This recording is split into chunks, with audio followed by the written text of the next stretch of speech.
Vince loves being outdoors. I mean, he just rides his bike daily. He's had the same bike forever. It's what he likes to do. He just gets on his bike after work. He just goes on a bike ride. His normal route is a quick 30-minute bike ride every day. Vince said he'd be home in a half an hour. And then I got a call from one of my friends, so I thought nothing of it, answered the phone. I was just in complete shock. She just said her husband was giving Vince CPR. She cleared out Vince's airway, and then they began doing chest compressions right there on the scene. We don't know how long he was there laying on the ground. They did say when they first pulled up, he stopped breathing. We got over there, I mean, there was just probably 50 people surrounded. There were so many people there. I think they were still working on him, didn't know what the outcome was going to be. And it was scary. We didn't know what to think. Vince's brother showed up. They got him in the ambulance. He drove me and his mom immediately up to SF General. Even when we got to the emergency room, we had no idea what was going on. He did not wake up and he did not move. And his blood pressure was really, really low. And they were working on him. I believe they gave him a blood transfusion. The bottom part of his lip was torn off. It was a very, very serious injury. They tried to give him an MRI that night. They tried to bring him down. They couldn't do it. His blood pressure was just way too low. So we really had no idea the extent of his injury. We knew he was in a coma. We knew he had a brain injury. And we knew that he had not moved at all. They really didn't even know if he was going to make it through the night. He was really not stable at all. We stayed there all night, and it was probably the worst night you could ever imagine. When they were able to finally get the MRI, their big thing was just seeing what kind of damage was done to the spine, the head trauma. We got the news that he had a spinal cord contusion. And a contusion is not where your spinal cord is severed. It's actually a bruise inside the spinal cord. And that was between C5 and C6. And he was in a coma for a few days, and I remember just asking questions, well, what about the spine injury? And the doctor's reaction was, don't even worry about the spine injury. We got to see if he could even come out of this. He's got to wake up first. We're not even going to go there and worry about that. The doctors were more concerned that he wasn't waking up.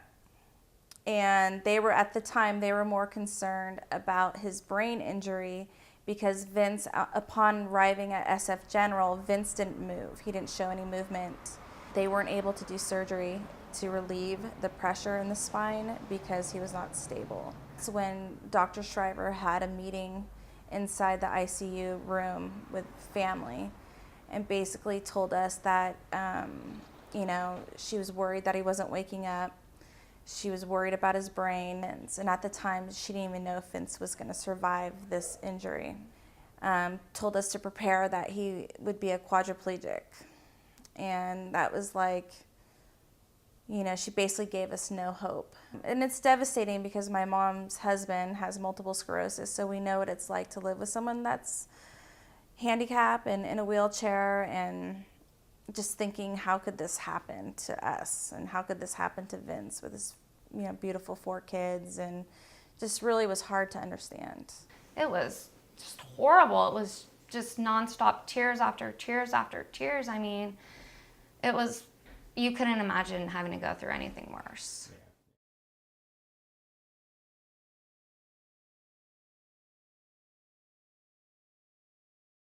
With Vince being self-employed, we pay insurance every month, and it's expensive. We pay around, I think it was around $1,100 a month.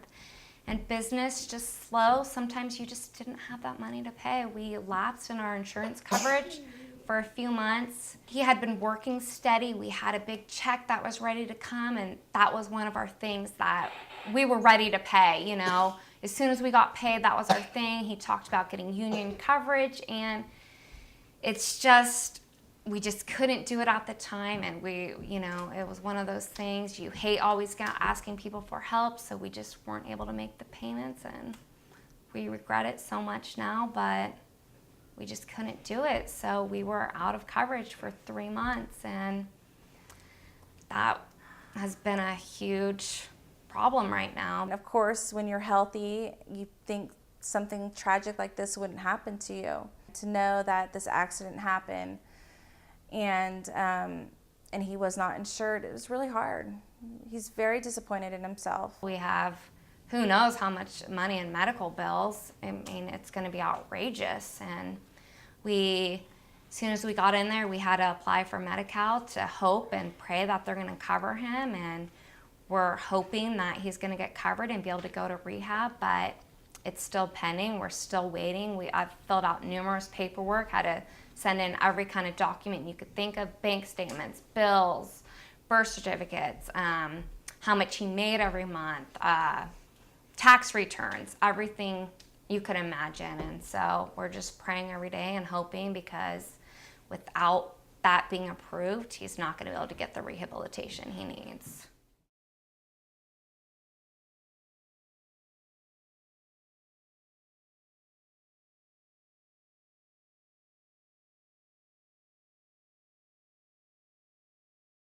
So when Vince was stable enough, Dr. McCollin decided to do the surgery, and it was an 8-hour surgery. They went in through the front and they took out C6 to relieve the pressure. And once he did that, he did say that there was spinal fluid traveling through Vince's spine, and he was really happy with the outcome of the surgery. And actually, my mom even gave him a hug, and he appreciated that. Things are slowly progressing, and we've had hope and faith. I mean, I don't think I actually had hope and faith until the day I finally saw his toes move, and that just gave me a whole new outlook and thought, wow, because the doctors never thought his legs were going to move. I mean, they hoped to gain strength in his arms, but they truly didn't see anything in the legs, nothing in the feet.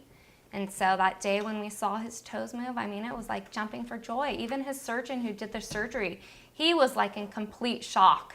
And he was so happy to see that. So that was a great day. It was like the happiest day of our life, because he hadn't moved in so long. And so to know that he wiggled his toes, I mean, the doctor almost was in tears. And I remember my mom calling me. And it was the first time in several weeks that we were given some hope, because we really just had none.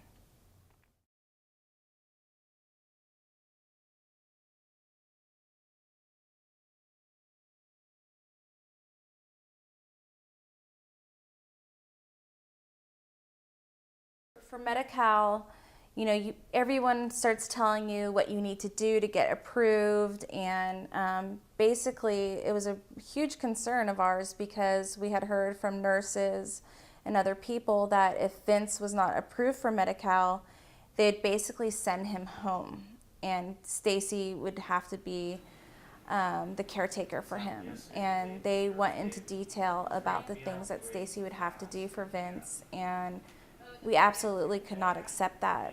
We talked about, well, what if Medi-Cal is not approved? Is this something we could try to raise money to fund and get him there if it's not approved? And that just would be out of the question. He said it'd be a few $100,000 just for a few months of rehabilitation.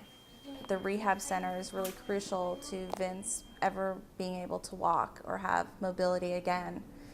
And at the rehab center, he's going to have a whole team. He's going to have doctors, physical therapists, psychologists, and it's going to be extensive rehab. So right now, Vince gets about a half hour a day at San Francisco General. At this rehab center, it's probably going to be about 4 hours a day. So it's going to be really extensive, and he's going to have to learn how to do a lot of things on his own, because right now we're basically feeding him.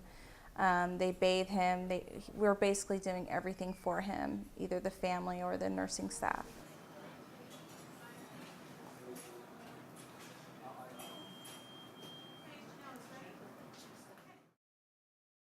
So we just found out that Medi-Cal was approved, and he actually found out on his birthday, which was really, really cool. Now that Medi-Cal has been approved for his rehabilitation, and we're really just looking forward to this. It's going to be a lot of hard work for Vince. We don't know if he's going to come home walking, or if he's going to be in a wheelchair for months and still going to need in-home care after that, or outside physical therapy. So, I mean, truly, we just have no idea right now. We don't know when they're going to transfer him right now. You know, I think they have to medically clear him. There's lots of paperwork.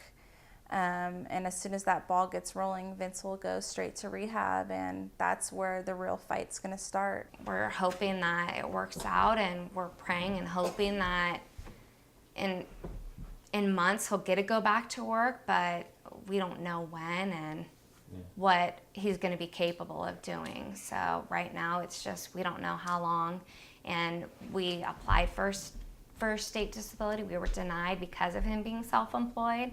So as of right now, we don't have any income coming in.